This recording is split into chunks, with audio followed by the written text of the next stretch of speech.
Hemos invitado a la economista, ex ministra de Economía y ex primera ministra, Mercedes Arauz, para que nos dé su punto de vista sobre el momento que estamos atravesando en nuestra economía y las relaciones que este momento tiene con la institucionalidad del país y con la política, para decirlo de una manera clara. Mercedes Arauz, muy buenas noches, gracias por estar con nosotros. Muchísimas gracias, señor Carvalho. ¿Cuál de los aspectos de nuestra economía actual destacaría usted como aquel sobre el cual hay que mirarlo con extrema atención y buscar soluciones consensuadas entre los actores económicos diferentes? Bueno, son varios, pero creo que lo más urgente es fomentar la inversión privada. Porque sin inversión privada es muy difícil que generemos empleo, es muy difícil que generemos recursos, impuestos inclusive, para poder crecer. Entonces, en este momento hay proyectos mineros que son los principales, digamos, no los más grandes, los que pueden tener un impacto más rápido, pero también hay otros proyectos, como los proyectos agropecuarios. O sea, tenemos que sacar los temas ligados, por ejemplo, a la concesión en el caso de Majestiguas, que es súper importante. Tenemos que movilizar rápidamente que el proyecto de Chavimochi que comience a caminar, que Olmos comience a caminar, que son proyectos de irrigación muy importantes para la costa peruana. Y así, ¿no? O sea, hay otros proyectos ligados a la inversión privada que podrían ayudarnos inclusive a expandir nuestra gama de oferta en energía, por ejemplo, para que podamos llegar a más población. Es decir, tenemos que movilizar la inversión privada, como digo, la más grande, porque es la que da el impulso inicial, pero también a la más pequeña, porque esto tiene arrastre. Las pequeñas también se unen a este tema. Y digo, debemos facilitar que también estas pequeñas empresas crezcan, porque hoy día la legislación las hace más. Todo favorece a la pequeñez y a la informalidad, y no favorece realmente a la formalización.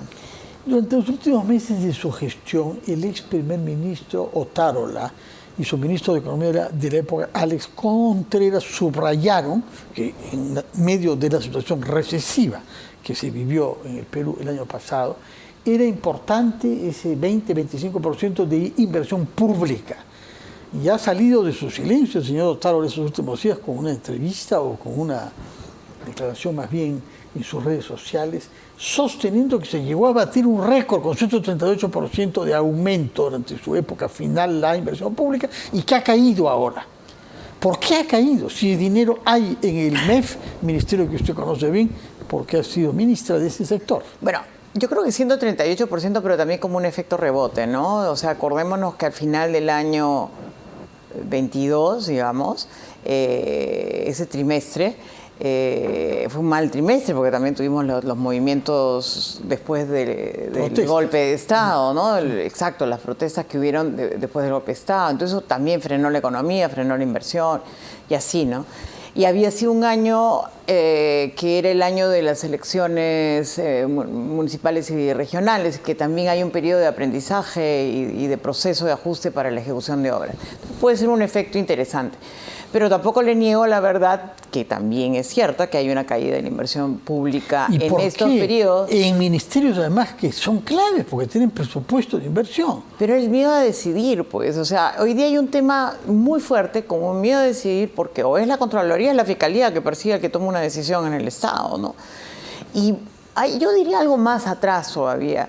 Esta crisis política que estamos viviendo, e institucional, porque estamos dañando nuestras instituciones, lo que está generando es que haya un desgobierno. Yo diría eso, una falta de gobernabilidad clara, ¿no? O sea, es claro, o sea, si alguien no puede resolver un tema como, o tener un plan de contingencia para resolver un tema como, si es que fue fortuito, se le apaguen las luces al aeropuerto. Fortuito ya creo que no dice nadie. Pero digamos, suponiendo que la palabra viene de fortuna para excluirla del uso de esta situación. Pero digamos, aún si fuera así, el no tener un plan de contingencia te demuestra pues que no hay gobierno, no hay nadie que dirija y que salga, disculpen porque es mi amigo, pero lamento decir que un ministro no puede decir, ay, es una cosa fortuita, pues y esto se puede repetir, ¿perdón? En todas las partes del mundo sucede. Y en todas partes del mundo sucede. Y el otro funcionario dijo que eso se va a volver a repetir. Perdón, ¿cuáles son sus acciones? ¿Cuáles son sus planes de contingencia? Bueno, si se va a suceder, va a tener otras luces que puedan acompañarnos, va a poder utilizar la segunda pista. ¿Por qué no se usa cuando se dijo que ya se puede usar hace un año y 2 meses, porque fue en abril que se inauguró. ¿Por qué no se tiene ya armado todo este tema de, por ejemplo, tener servicios de migraciones para contingencias que migraciones depende del Ministerio Interior, en los aeropuertos que van a ser de ayuda, como Arica, Trujillo o Pisco? Y peruanos que han llegado a Arica sin haberlo deseado, desde Juliaca, por ejemplo, a los cuales se les tomaba sus documentos de identidad como prueba de que no iban a querer meterse a Chile, cuando en realidad nunca habían deseado poner los pies ahí. Así es, pero pongámonos en el caso, igual internamente, porque no teníamos una persona en migraciones en cada aeropuerto que puede recibir. Entonces, eso significa que no hay nadie que le importe el trabajo. No dar rendir cuentas también es otro problema. Si un ministro dice que no pudo ir porque está muy cansado a una sesión de Congreso, cuando había una emergencia, está un poquito descuidado, ¿no? Porque a mí, cuando yo estaba en el gobierno, me acuerdo alguna vez saliendo de aquí de una entrevista de RPP, vaya usted inmediatamente, señora, el presidente del momento me dijo, vaya usted, señora ministra, a atender el pedido del Congreso y hable con ellos. Y me paré delante del Congreso a rendir cuentas, o sea, ¿cuál es el tema? ¿No se dan cuenta del juego político? Bueno, ese es el desarme que tenemos desde hace algunos años con esta cosa de reelecciones nulas, que estamos eligiendo simplemente, bueno, ya cambió la ley, ¿no? Pero eligiendo siempre a gente que ya no está preparada para eso, no ha pasado por una curva de aprendizaje seria del tema, y no hay partidos políticos finalmente, ¿no? Pero el tema en particular de una presidenta de la República que no dirige, que no ha dicho una sola palabra sobre este tema, siendo la presidenta de la República. Y bueno, no dice una sola palabra desde abril, de los primeros días de abril, casi 2 meses. Entonces estamos preocupados, no hay gobierno. Y eso hay un Congreso que lo reemplaza, ¿no? Pero tampoco gobierna, pues. O sea, una cosa es que legisle y legisle mal, que estoy totalmente de acuerdo que mucha de su legislación es muy mala, algunas es buena, algunas ha hecho bien, pero otras ha sido fatal. ¿Cuáles, por ejemplo, le parecen fatales? A mí me parece fatal lo que ha pasado con la SUNEDU, me parece fatal el retroceso con el tema de la paridad, por ejemplo, en el proceso electoral. Podría mejorarse, pero el tema fue un logro que yo recuerdo haber celebrado con los fujimoristas, incluyendo, y la izquierda de aquel momento, y hoy día estamos retrocediendo. Otra izquierda, me parece, porque una izquierda mejor, totalitaria. ¿No? Una izquierda más progresista, pero definitivamente más democrática. Y yo creo que aquí estamos viendo, igual también era una derecha más democrática y que era capaz de conversar y negociar. Hoy día son imposiciones. Cuando usted estuvo en el gobierno y tuvo responsabilidades eminentes, porque fue vicepresidenta de la República al mismo tiempo que primera ministra, tenían adversarios y tenían una fragilidad en el Congreso, donde la mayoría absoluta estaba en manos de un solo partido de oposición, como era Fuerza Popular. Pero tenían apoyo también en el Congreso y en la sociedad. No vamos a discutir sobre cuánto, pero es muy diferente de lo que está pasando ahora. No hay representación del gobierno en el Congreso, por las razones que sabemos. La señora fue elegida con Perú Libre, partido del cual fue expulsada rápidamente, y es el partido que la detesta más, por decirlo así. ¿Cómo enfoca usted la diferencia entre las dificultades políticas graves que tuvieron, que desembocó en lo que sabemos, la vacancia? El renuncia del presidente. Bueno, la vacancia que lleva, la renuncia, ¿no? Así es. Es la vacancia que lleva esto, la voluntad de vacarlo que hubo desde muy tempranamente. ¿Cómo? Grave error, digo yo. Sí, estamos pagando las consecuencias todavía. Ahora, ¿cómo compara esa fragilidad que ha podido sentir usted con lo que tenemos ahora de este gobierno, cuyo apoyo, según CPI de esta mañana, se reduce al 8.1%, en algunas regiones del Perú, como el sur andino, no llega al 2% de apoyo, y luego también un Congreso que tiene una tasa de la población todavía más paupérrima?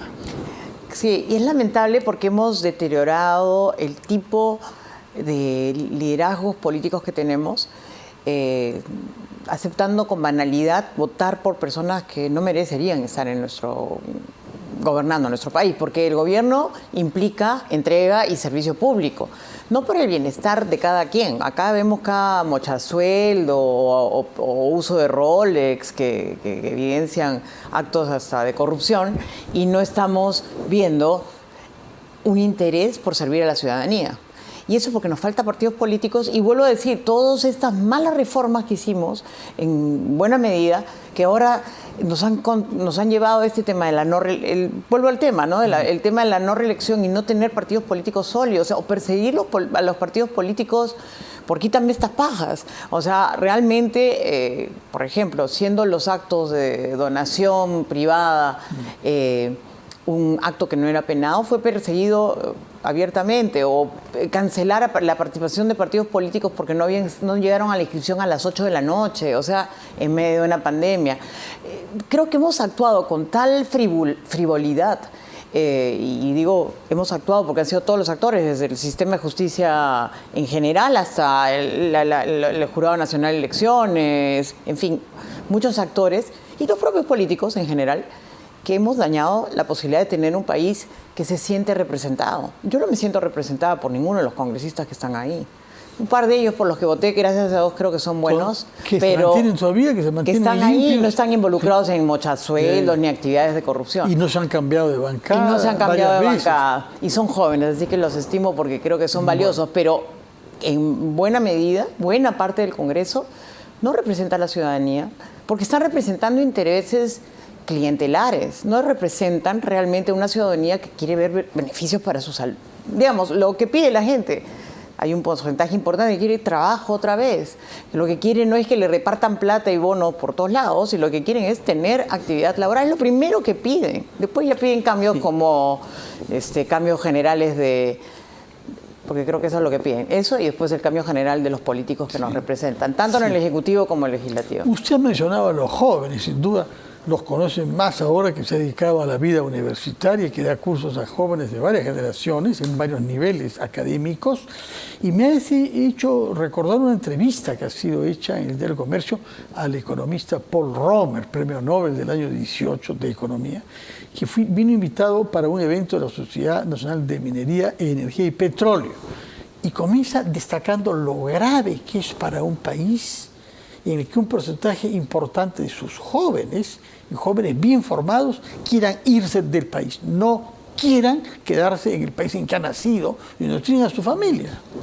Es horrible, realmente lamentable, porque, y eso lo enseño en clases además. Ese tema. Sí, porque yo hablo de migraciones. Y lea su clase, entonces, por favor, me dice. Yo hablo del tema de migraciones, ¿no? Me interesa mucho. En el Perú tuvimos una oleada muy grande de migrantes, que ha sido la entrada de los migrantes venezolanos. Hay otros, ¿no?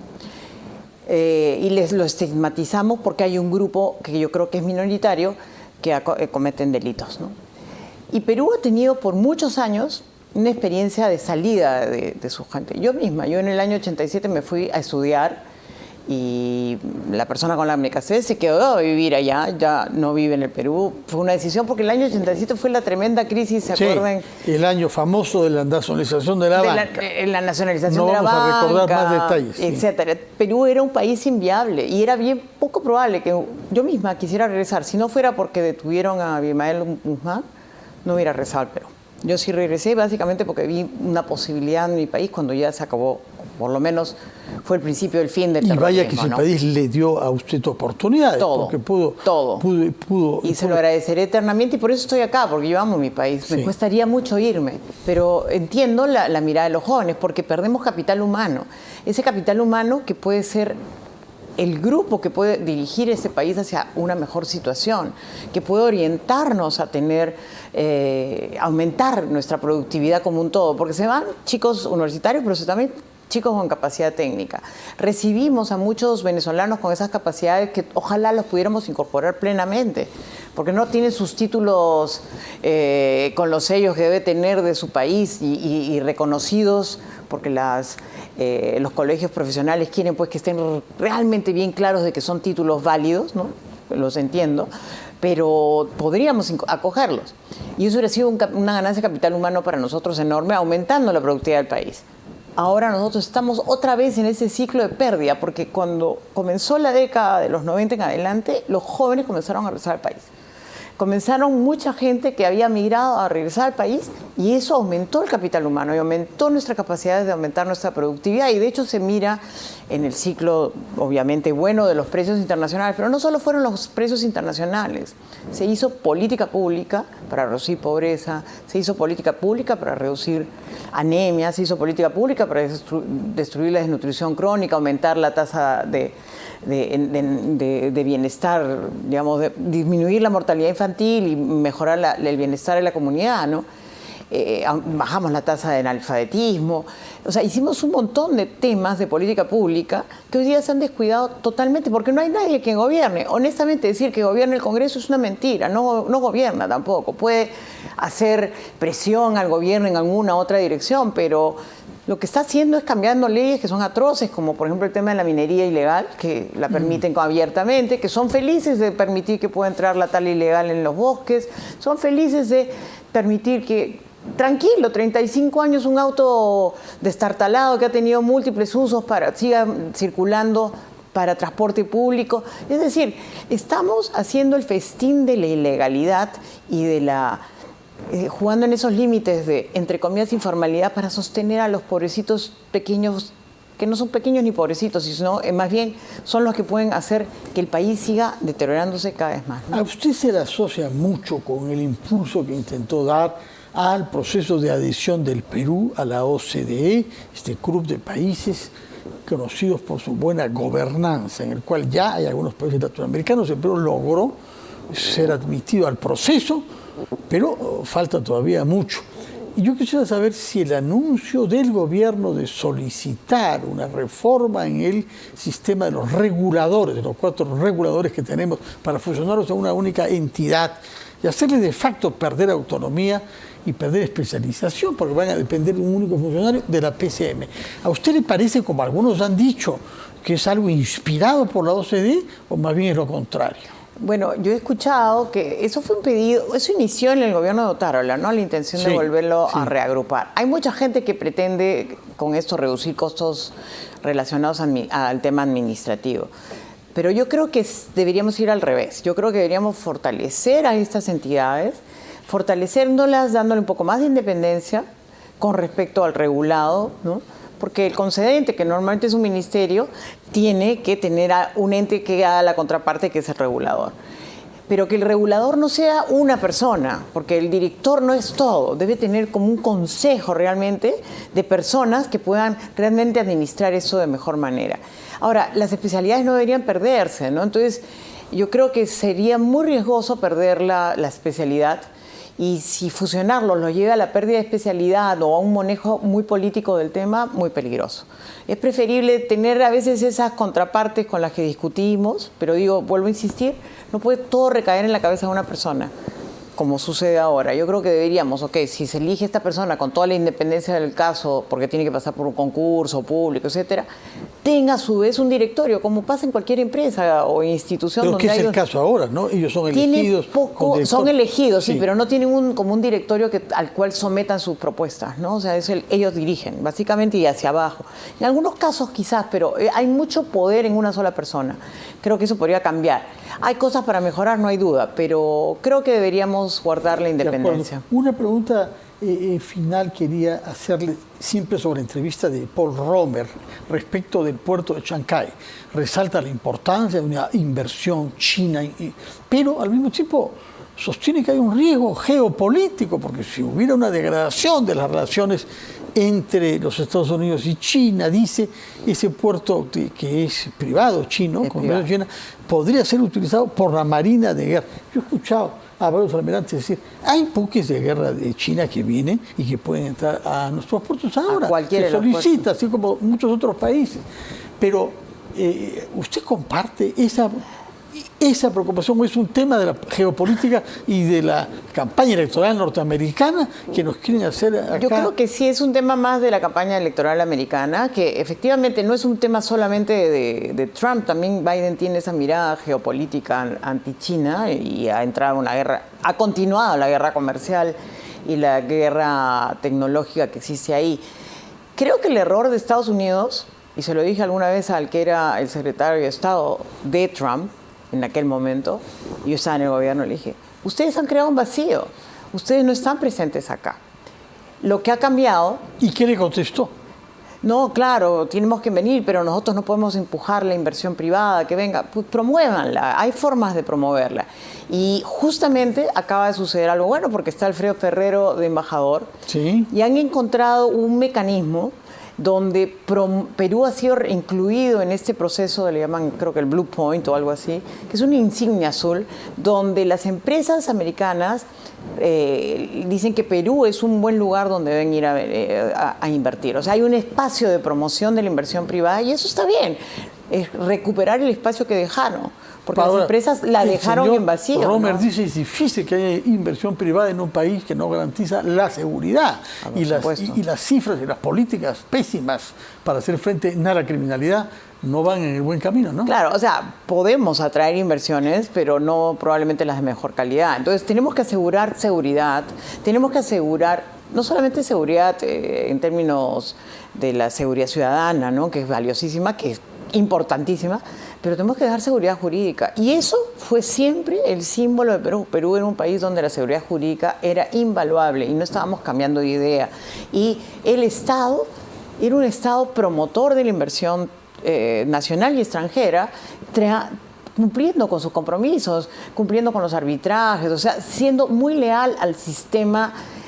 Y eso hizo que Perú, durante los años, los primeros 20 años de este siglo, haya logrado ser un país que ha traído inversiones. Hablamos de más de 30.000 millones de dólares en inversión privada extranjera y, por supuesto, también inversión privada peruana. Entonces, el destruir, por ejemplo, los sistemas de ahorro propios, como el de las AFPs, o devolver la plata de la CTS, no ayuda, pues porque el ahorro se canaliza a inversión. Sí. Y hoy día esa canalización se reduce. Todas estas antipolíticas que están haciendo, todas las reversiones de política que están haciendo, están deteriorando terriblemente la imagen del país como país atractivo para la inversión. Mercedes Arauz, usted compartió la plancha presidencial con Pedro Pablo Kuczynski, naturalmente, y con Martín Vizcarra. Sabemos que sus sentimientos hacia Vizcarra cambiaron notablemente. Si alguna vez fueron positivos, no lo sé. Pero ¿se ha formado en alguna opinión sobre la decisión de la Fiscalía de la Nación de archivar la denuncia que había habido por la negociación que permitió hacer las compras que se hicieron en marzo del año 20? A mí me ha dolido porque han muerto muchos peruanos. Y recordemos que se hizo toda una campaña para mentir a la población diciendo que las pruebas rápidas eran una solución, cuando todo el mundo, los científicos decían que era imposible avalar las pruebas rápidas como una prueba por los falsos negativos, una prueba que pudiera demostrar que estaba una persona enferma, y se rechazó personas enfermas. Tengo recuerdo de un compañero que no era en mi bancada, pero un compañero congresista que estaba muy mal en la puerta de un hospital y no lo dejaron entrar porque su prueba rápida decía que no tenía. Era un falso negativo. El señor estaba muy mal y ese señor se murió al día siguiente. Entonces, eso es responsabilidad de un líder que negoció, porque la señorita, con todo el respeto, pero recibieron el Ministerio de Economía y Finanzas a un proveedor, no entiendo. ¿Por qué recibieron el Ministerio de Economía y Finanzas a un proveedor de pruebas rápidas? No tenía ninguna razón de ser. Tomamos nota de su opinión sobre esta decisión de la Fiscalía, que ha decidido archivar la denuncia por ese caso, que no es el único que tiene Vizcarra, naturalmente. Ha habido otras más, ha habido la de las mascarillas de tela y otras más, ¿no? Esta decisión tiene que ver específicamente sobre las compras, no necesariamente solo sobre las compras de las pruebas rápidas. Señora Mercedes Arauz, ex ministra de Economía, ex vicepresidenta de la República, muchas gracias, actual profesora de Economía y de Comercio Exterior. Bueno, soy desde el año 93. Bueno, pero en fin, ha retomado plenamente su actividad como académica. Muchas gracias y muy buenas noches. Vamos a hacer una pausa.